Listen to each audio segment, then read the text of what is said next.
یا بکری، اور کس چیز سے؟ پتھر سے ذبح کیا، اس کے پاس چھری نہیں تھے، جب ذبح کیا تو اس عورت حیران ہوئی تو میں نے تو بکرا ذبح کیا یا بکری، یہ حلال ہے یہ حرام ہے؟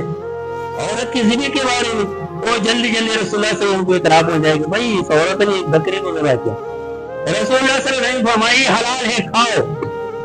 جب عورت سمجھدار ہو، اس کو پتا ہو کہ بھائی یہ شہرک کٹنا ہے، اور تکبیر کا پتا ہو کہ بسم اللہ اللہ اکبر، بے شک اگر مرد بھی موجود ہو پھر عورت ذبح کر سکتے ہیں، سمجھ آ گئی جی؟ کیونکہ عورت بھی دین کا حصہ ہے، گھر کا حصہ ہے۔ اچھا 9 نمبر سوال، قربانی کے چمڑے کا مصارف کس طرح چاہیے؟